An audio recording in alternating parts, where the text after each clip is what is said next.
This is the We Built This Business podcast. Today, we're running our how-to mini-series where we speak with a business owner who is an expert in a particular area so that we can learn and do a deep dive and find out more information to help our own businesses. Today, I'm pleased to have Simon Cusden on the We Built This Business podcast, talking about how to mentally survive running a business. Simon focuses on coaching, teaching, and inspiring high-performing individuals and senior leadership teams. Simon is a former professional cricketer who overcame mental health challenges like addiction, PTSD, and depression, both during and after his playing career. Now in long-term recovery, he has dedicated his life to supporting others in demanding environments, drawing on the wisdom gained from his own journey. Simon, welcome to the podcast. It's a pleasure to be here, Daniel. Thank you. Really looking forward to today, Simon. Business owners, it's a very stressful place to be, and I can imagine that a lot of our listeners will resonate with a lot of the topics that we kind of go through today. I just wanted to start, Simon. You've obviously had a very interesting background in that introduction there, but how did you go from being a professional cricketer to a coach and a keynote speaker like you are today? Yeah, I mean, it's a really deep question, actually. I mean, it's been a long journey to get to this point. Like I think most people, if we look backwards, it feels like you're in an episode of Lord of the Rings or something. I feel like I've been to Mordor and back to the Shire. All I wanted to do growing up was play cricket. It was my dream, and I managed to fulfill that dream and be a professional cricketer. But I came through, traumatic childhood. I had all the precursors for addiction, and I actually started drinking alcohol and a range of other addictions when I was like 10 or 11 as a means of coping. My cricket career was, for a little while there, I had a lot of talent and potential, but off the field stuff was always really challenging. My sister had cancer and, council estate house, very small environment. And my cricket career actually ended up falling off a cliff.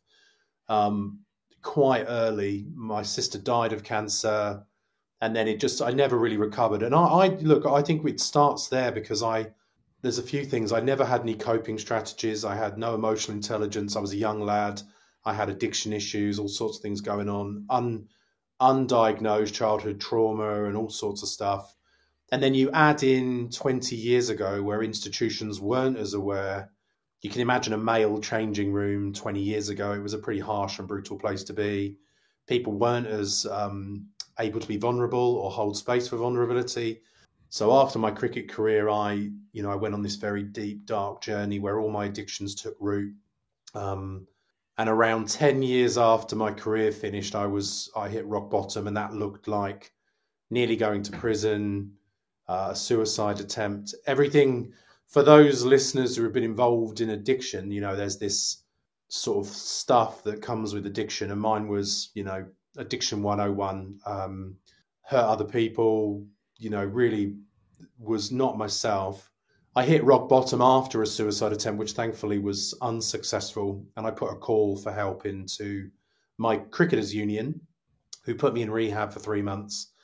And that was where my recovery started. And it was in rehab I started to turn this addict, elite sports person, crazy mind of mine where I need to be driven. And I turned it in on understanding myself. And I started to learn frameworks of how to cope and tools and practices. And I started building a support network, and I got quite fascinated by it. And there's a whole gap in there where I meet my wife and we have our children. We've got twin sons, and she's in recovery. I'm 8 years sober today. Well, not today, but I'm 8 years sober around now. Yeah. And thank you. And, I think like many business owners, I sort of fell into it a little bit because my phone started ringing. I'm a semi-literate sports person with an addiction recovery. I put me on a camera and I spoke about it for a bit and helped others. And then my phone started ringing, and it was usually men who were in a dark place. And I started to, I'm not a therapist. I've had a lot of therapy. I started to send them off to therapy and give them advice on what kind of therapy worked for me and hold that space for the struggle, right? Because I understand that struggle. It's something that I'm familiar with. And then our boys were born, and I was working a salaried marketing job trying to pay the bills. We came home from Australia to England during COVID, and I wasn't enjoying that. I learned how not to sell on that job, which is I learned how not to approach people in sales and marketing. And I launched myself into some freelance work, and my first niche was the people that were ringing me, and that was usually high performing men. They were usually elite sports people, CEOs, huge fear of reputation damage for coming out, and it's almost like outing yourself as having a struggle. And I started to reach out to my network, picked up a couple of CEOs, founders, sports people, and started just privately coaching, holding the space really for short-term agreements. I think of my work more like triage.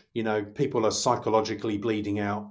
I can bandage them up and send them off in the right direction. Off the back of that, I started to serve a law firm and their male partners. And the partners are like business owners because they have to generate their own leads. They have to make sales. The pressure is insane. Every year, the tax year, it gets zeroed.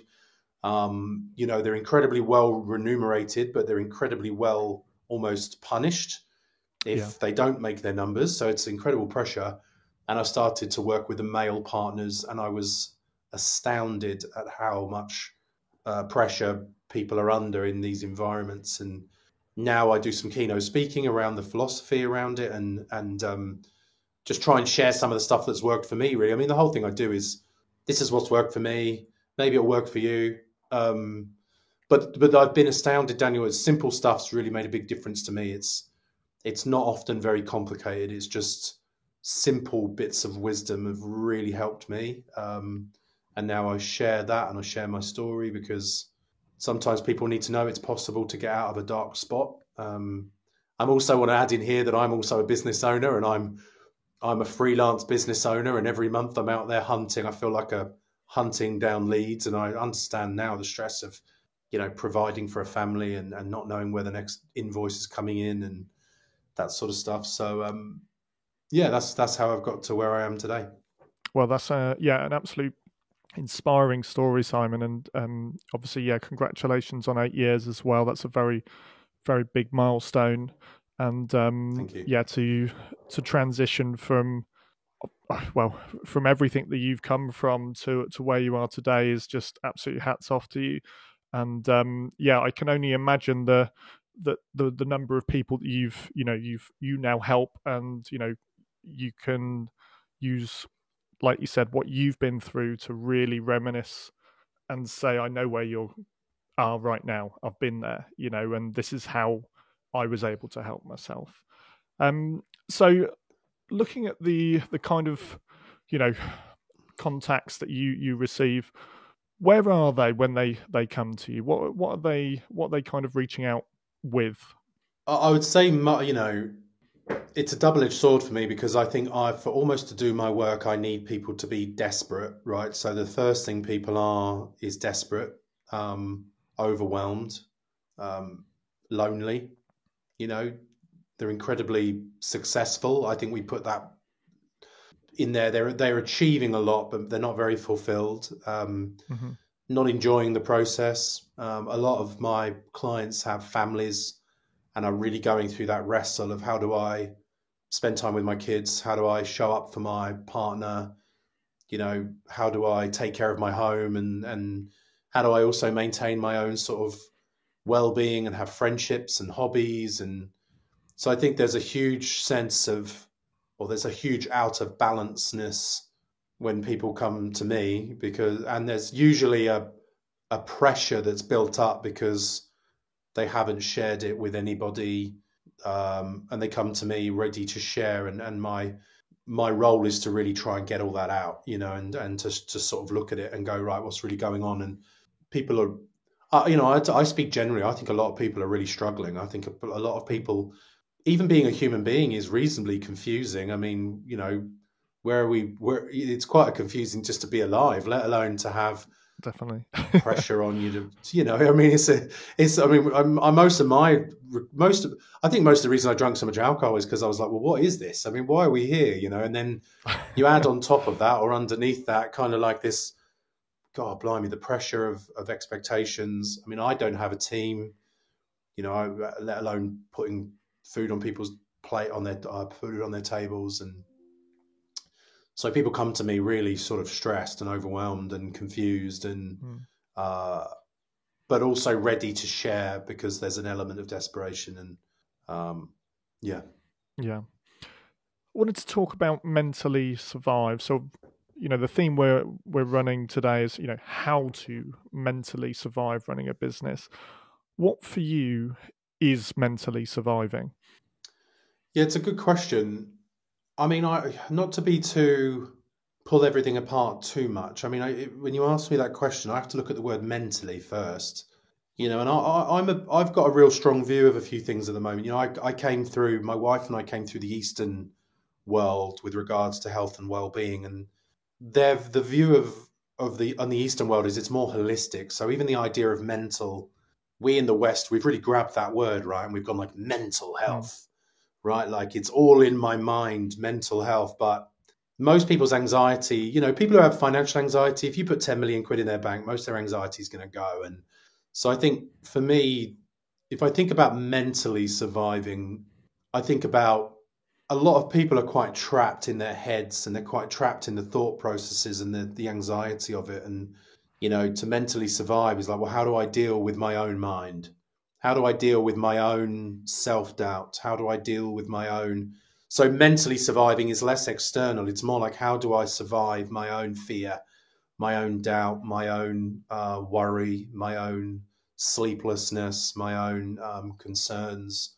A lot of people, I don't know if I'm allowed to swear on your podcast. Am I allowed to swear on your podcast? Shall I use an F? Well, I'll say F. I call it an F-it button. And I talk to people having an F-it button in their brain, and it's like people's capacity to sabotage when things are really stressful. And we see that with the rising suicide numbers. And, I think mentally surviving is almost, I think when I speak to people about the mind being a bit of a prison, people can really relate to that, because it's quite full on to have this thing running all the time. Yeah. And to be, to switch it off. I mean, how do you switch it off? And the more you try and switch it off, the louder it gets. So mentally surviving for me is, how do I handle my conscience, my self-doubt, my worries, my fears, my confusions, and that sort of stuff. Yeah, that's a really good answer. I think, like you said, you've identified we are focused more on the word mental now, and people call it mental health, people call it mental fitness, and ultimately, a lot of the time, it's breaking down how to survive as a human, isn't it? And then you add the business element into it, and the pressures that go along with that, and that can sometimes tip people over to the F it moment. And I think I've been there, and I can only imagine so many others are, when everything seems is going against you, and then you find a way to carry on almost. And I think the key is now obviously the how to, going back to, I remember when I started this business, I was taking redundancy, so I'd already run the business a little bit part-time, and I remember, getting up at 3 a.m. and working right through till 10 p.m. at night, because I was like, I've got to make this work, and only did it for a few days, and then I was getting married literally a month after, so I knew that I had to kind of build up a pipeline of business and get as much in as possible. And I did have a business partner at the time as well, so I was able to share that load. But I was suddenly like, I don't know what's wrong, but I'm getting heart palpitations. I don't know what it is. So I went to the doctors, and they were like, "You're not." They're like, "It's in your mind. It's the anxiety. It's the stress." And I think that was quite an early learning curve for me. That you can only do so much, if you know what I mean. And it's very easy to just go, everything needs to be done now. And that was one of the ever since then, I've kind of, whenever I've felt those kind of triggers coming, I've tried to lay off a bit of, the demands and the pressures and stuff like that. But yeah, when it comes to, coping mechanisms, when someone comes to you and they're at their lowest, how do you start by engaging with that person? I think the more I do this, the simpler it gets. When I first started, I probably was trying to fix everything, and I think that we're really, certainly men, right? Men are really good at fixing stuff. Like, you bring me a problem, I want to find the problem and fix it. And it's like, definitely. Yeah. I think the longer I've done this, the more I've realized that that's not the right approach in the beginning, because I think what people really need is not to have their problems fixed. They need to be heard, and they need to feel safe to be heard. And that's often enough in the beginning to make a really big difference, because people come to me and, imagine if I go, right, what's your problem? And they go, well, I've got this. And I go, right, let's try and solve it. And it's like, it's different from, creating a sense of safety to share what's going on. My recovery is built upon that, and people get into recovery because we get to go to AA and places like this where we can just share what's going on, non-judgmental spaces to go. And as a result of that, I mean, you'd be amazed at what comes out. I mean, people, when they feel safe, they'll really let you know what's going on. And a lot of people have a lot of dark thoughts.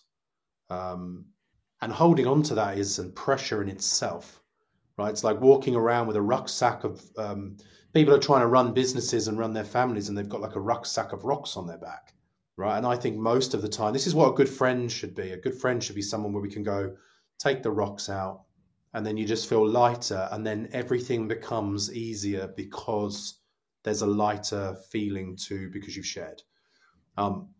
That's quite a lot of my work, to be honest, and it's holding that space. But that being said, I read once that men and women do not need therapists and counselors. They need brothers, sisters, fathers, mothers, grandmothers, grandfathers, nature, God, animals, and children, right? It's like we need friendship and brotherhood and sisterhood. And so most of my work is, I work mainly with men. In the private coaching, I do webinars and workshops to everybody.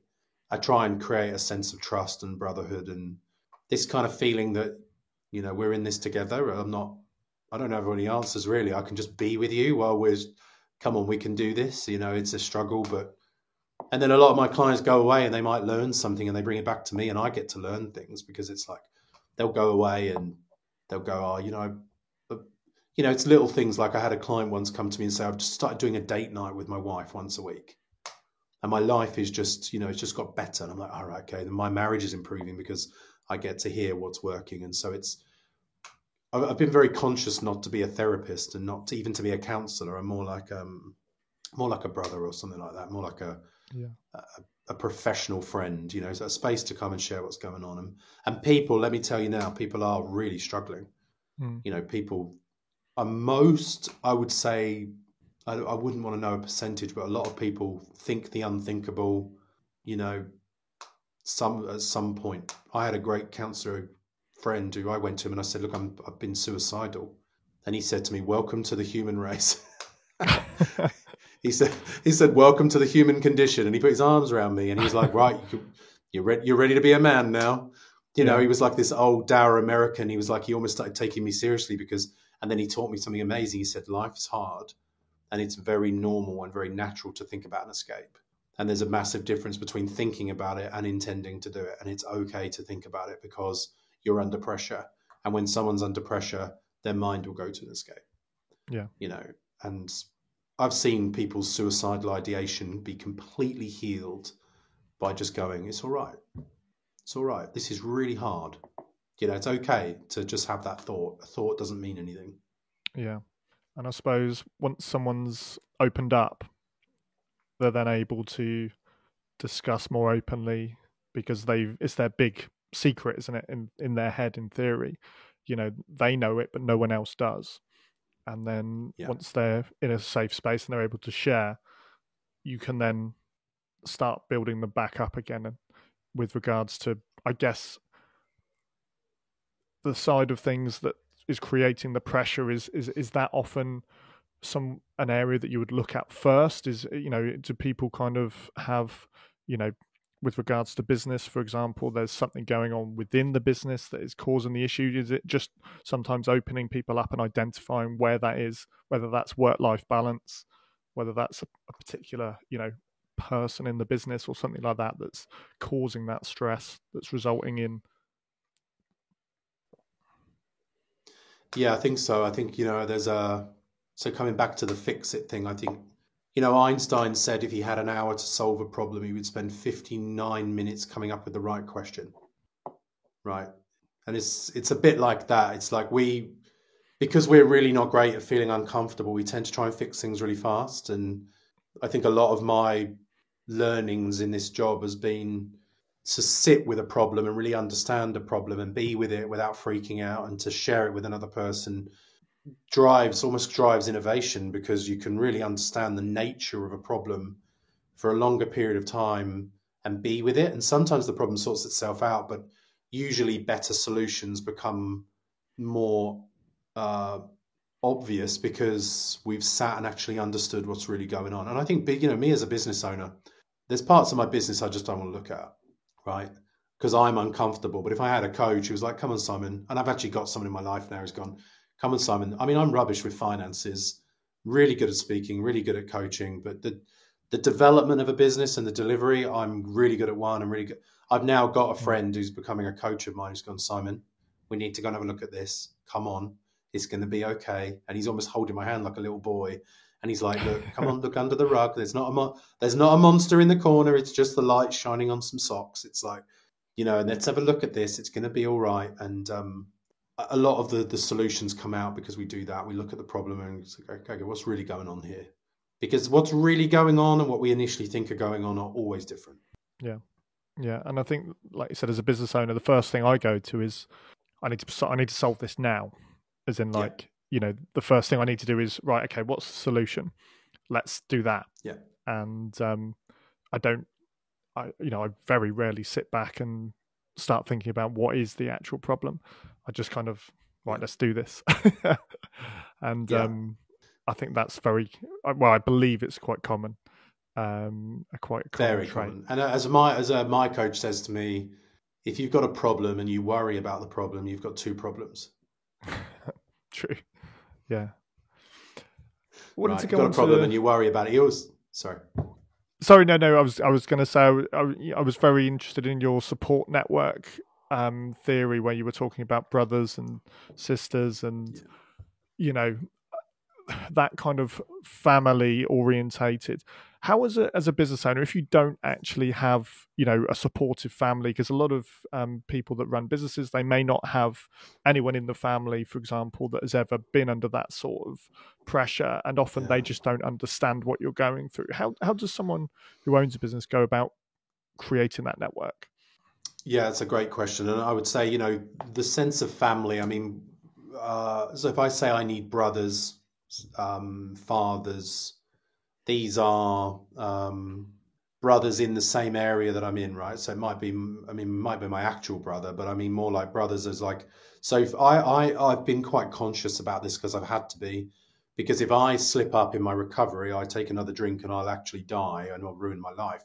So I've probably done more work on my support network, and I think you'd be surprised how many people just leave it up to accident. Like they just hope to stumble upon someone who's going to help them. And it's like, so if I split my life into certain areas, I've got I've got my business, but even within my business, I've got development and delivery. And then even within development, I've got lead generation and sales. So I need advisors so I think about having advisors or an advisory board, like almost my own unofficial NED advisory board. Now I could find that on podcasts. Podcasts can become a part of my support network because a lot of my early teachers are people I've never met. They're just people's podcasts I followed, but they gave me specific advice to a specific problem that I specifically approached them in. And it may have been, in the beginning, it was recovery or emotional well-being or meditation. And now it's public speaking, keynote speaking and coaching. But I would, if I wrote it all out, I would probably say now I've got in the region of 30 to 40 people around me that I can draw on. Wow. That I can, and if I've got a problem, I can hand it over. It's the Henry Ford thing. Henry Ford was didn't know anything about motor cars. And Honda took him to court because Honda knew how to make a motor car. And he wanted to prove that Henry Ford was an uneducated man and he shouldn't be allowed to make cars. And they put him on the stand and they said, Mr. Ford, is it true that you don't know how to make a motor car? And he said, no, I don't know. And he went, what? And they said, what? Do you not know how to make an engine? He said, no, I don't know how to make an engine. He said, do you know how to run a business? And he went, no, I don't know how to run a business. Do you know anything about finances? No, I don't know anything about finances. Well, how are you doing this? Well, if you give me a phone and I'll ring up someone who knows exactly what they're doing. And that's how he built his empire. He didn't know anything. He didn't know anything. He knew he didn't know anything. And because of that, he surrounded himself with people who are better than him. And he built an empire that we now know as Ford. And I think that a lot of what I've found to really work is surrounding myself with people that know more than me. Yeah. Well, that's an absolute great story. I've never actually heard that before. And, you know, Ford is one of the big American success stories. And it's fascinating to hear how he built that empire, because it was one of the first mass-produced products of serious scale. And no one knows everything. And he identified that. And some of the best people in businesses don't know very much about every area of the business, but they know how to do one thing, which is outsource. bring the right people in to do it. And I guess, when it comes to mentally surviving as well, if you don't know how to do something, if you can bring someone in or bring someone into that support network that can help you. And that recommendation of podcasts has resonated with me, because I up till about 3 years ago, I never even listened to a podcast. And now I listen to all different sorts, depending on my mood. You know, if I'm looking for a pick-me-up, if I'm looking for knowledge, if I'm looking for education in a certain area, I can dial into certain podcasts and I almost feel like I know them. And that's because I'm walking the dog, I'm, basically driving essentially, and they're in my ear for an hour and a half, 2 hours. And I've never met them in my life, but I could probably walk up to them and have a good conversation without realizing. They'd be like, who are you? But that's how it works. Yeah, definitely. I met Ricky Gervais once in the street in Marlow in London, and I didn't, I met Ricky Gervais, right? I saw him and it was raining and he was bringing his brolly, and I impulsively stopped him and I said, Ricky, and he stopped, and I didn't know what to say, but because I didn't know, something really deep from my heart came out, and I said, thank you. And he went, oh. And I said, no, I went through a really dark time, and, your comedy kept me alive. Like your comedy kept me alive. And I realized in that moment, he was my Ricky Gervais, and his stand-up and his shows were my support network at the bottom. He made me laugh when I wanted to die, right? So in that moment, Ricky Gervais was he was a hero of mine, because it was a nice thing to reflect on, and it was nice to be able to thank him, because I thought it taught me a lot. It's like my support comes from all sorts of places, people's animals. That's why what Ricky Gervais made with the show about his animal and the importance of his animal kept him alive, and podcasts and it could even just be nature, a tree, a walk you go on, a show, sometimes a stranger. I mean, I've always had this thought that there's someone out there struggling, and there's probably a lady, like when you go to the shop and there's the ladies on the checkout and they're just so nice. They just ask you how you are and they genuinely care.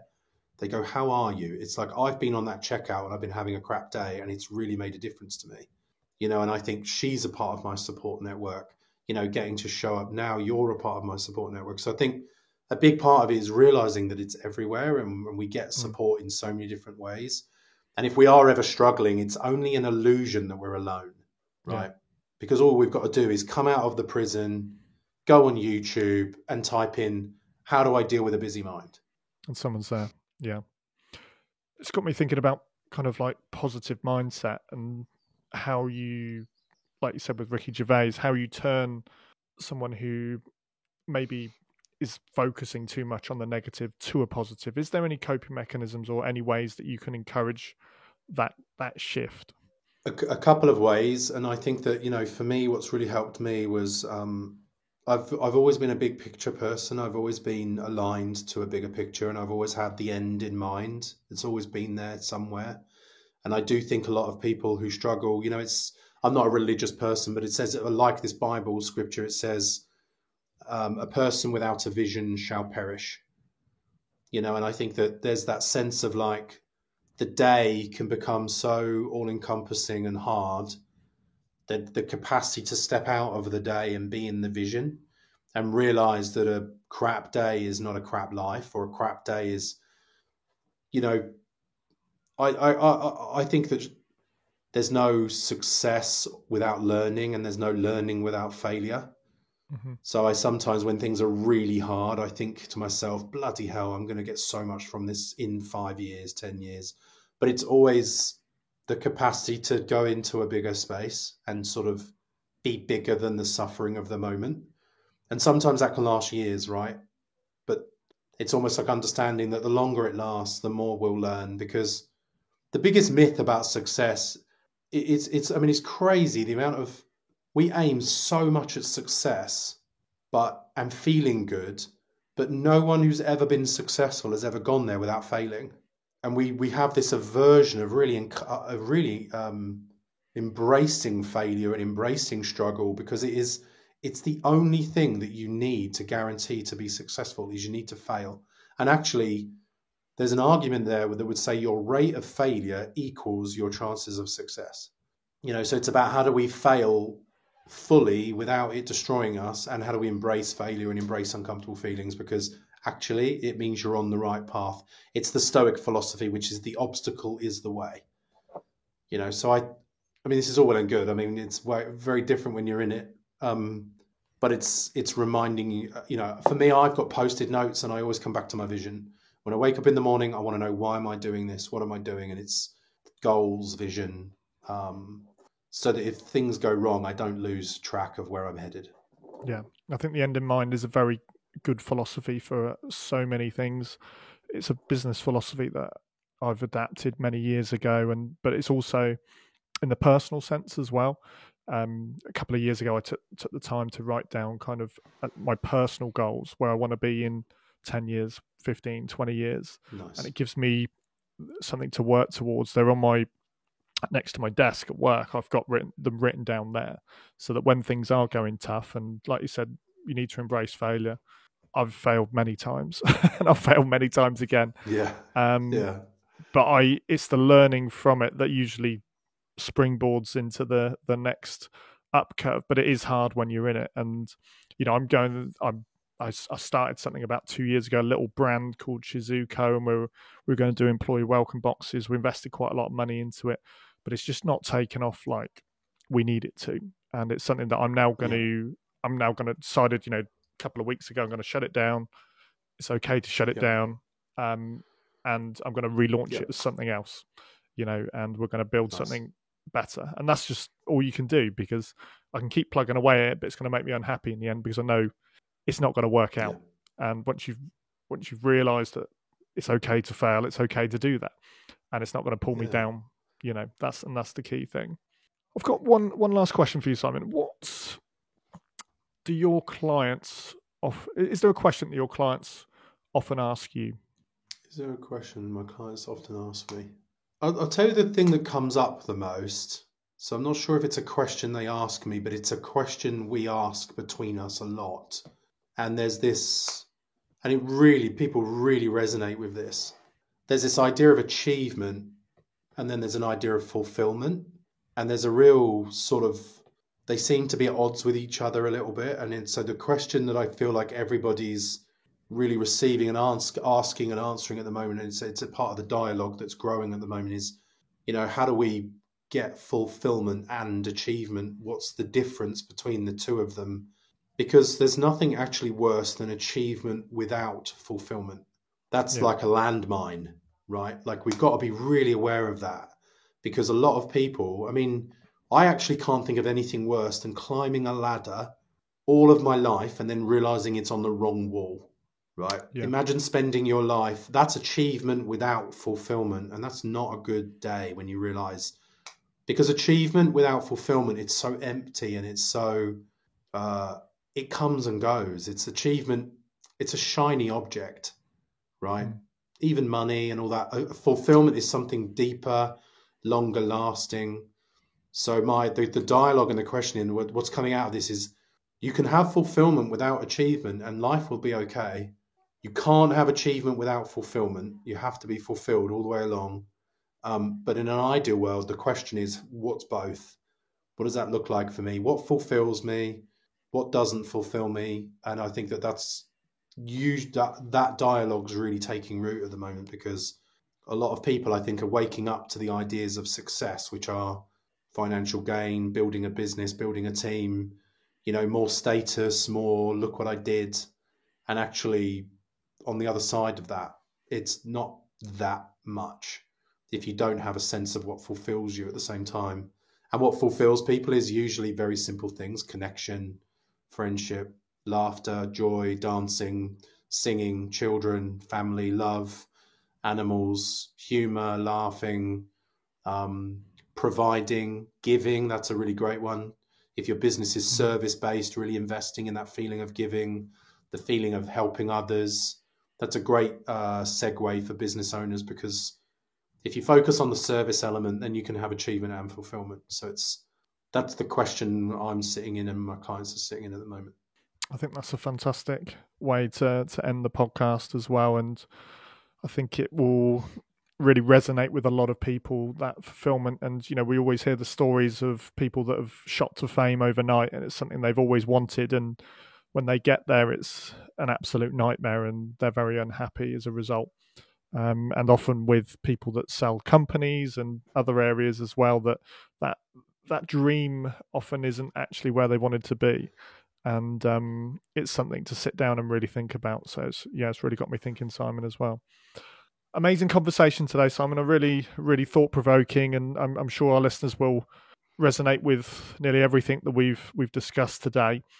How can people find out more about yourself, Simon, and where can they find you online?